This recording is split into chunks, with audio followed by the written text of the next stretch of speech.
The aim of this skills training project was to train an unskilled individual on how to perform a freestyle tumble turn, or flip turn as it is known, correctly and at speed.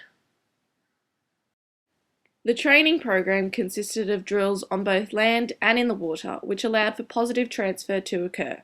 The individual was already trained in both dancing and gymnastics, so this aided in the learning process of some skills. The end goal of the training program was for the learner to be able to hit the center target as many times as possible and perform a flip turn at speed. Here's a look at the drills used and the rationales behind their use. The on-land drills were used to demonstrate the 4 basic movements required during a complete flip turn. This allowed the learner to use part practice in her learning process. As you can see, each movement follows on from the one before.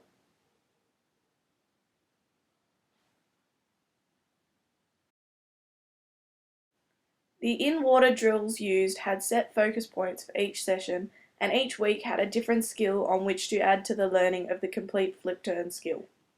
During week 1, the learner had to be able to demonstrate the flip turn technique off a step, off the bottom of the pool, and in open water.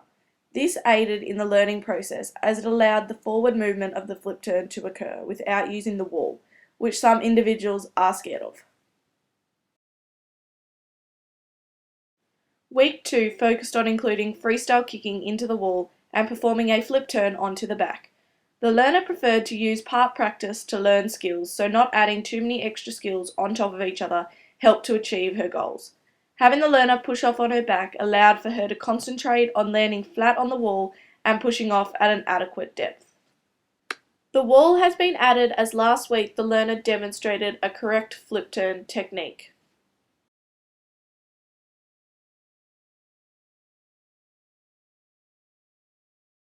Week 3 draws off the focus point from week 2 with including freestyle kicking into the wall and incorporating the streamline on back following the push off from the flip turn. The streamline on back is the new skill that must be addressed. Streamline is one of the most important phases of the flip turn, as this allows for the propulsion to be maintained under the water. If the head is lifted during a streamline or the arms are not tight, straight and outstretched, drag is created. Each week is able to draw off each other with new skills being added. Week 4 saw the addition of the rotation following push-off, still using freestyle kicking to get into the wall, but using the rotation to get back onto your front to continue a freestyle swim in week 5. The rotation is only needed in a freestyle turn, as if you were doing backstroke, you would stay on your back.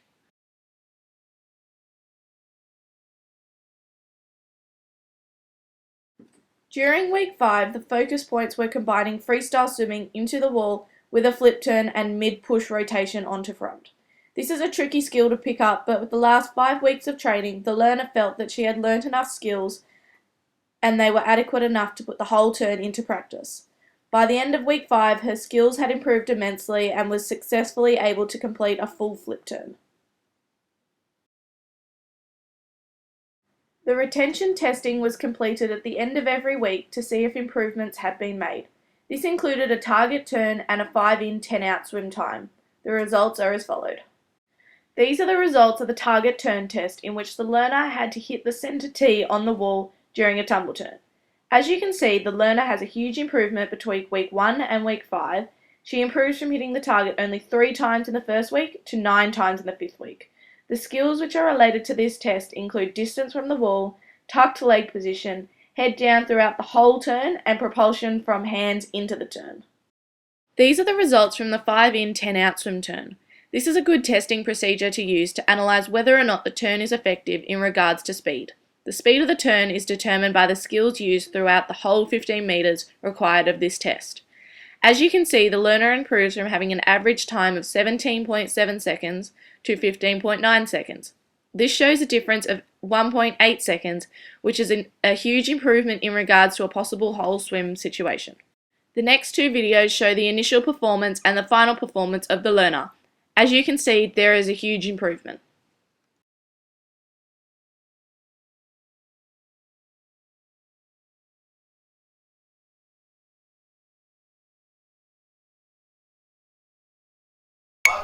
The strategies progressed steadily and allowed me to learn the skills before putting them into practice, which was really great. Overall, these strategies were well aimed at my ability. These strategies therefore allowed me to improve my skills and my overall performance of the tumble term. I began really unskilled and not confident about my ability, and through these strategies I was able to gain confidence, which allowed me to progress, and now I can successfully say I can do a tumble turn. As a teacher, I found that these teaching strategies were an effective way to highlight the skills required for the flip turn to be completed. As a learn to swim teacher and having been in swimming for most of my life, I have seen how some people find it difficult to master a flip turn. These strategies are very simple to understand and they all feed off each other.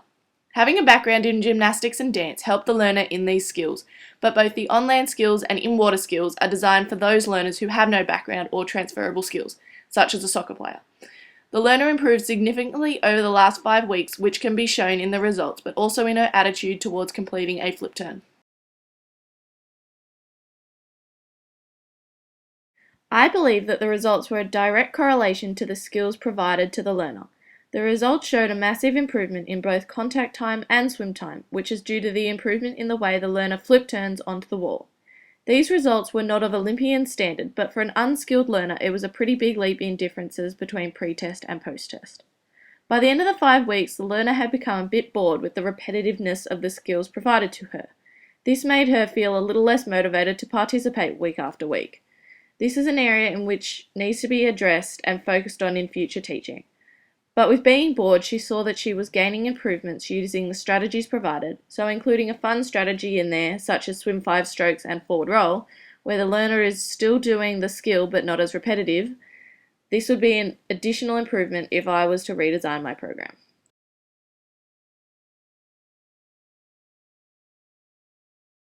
Using the same strategies in the future will allow for the constant development of the learner as seen in this project. However, including more fun activities which still focus on the skills required will be a positive addition. Structuring of sessions was a positive in this project as each session progressed on from the one before and each skill progressed on from the one before. This provided the learner with less skills to think about at once since they have already mastered the basic skills. Motivation was of a high level in this learner, but this is not always the case for all individuals. More motivational talks and goals should be included in the future. In the future, there may not only be one learner trying to learn the flip turn.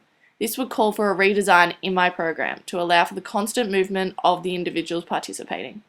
Including all of these areas in my future teaching will allow for the improvement of my teaching as well as the improvement in the learners who I am teaching.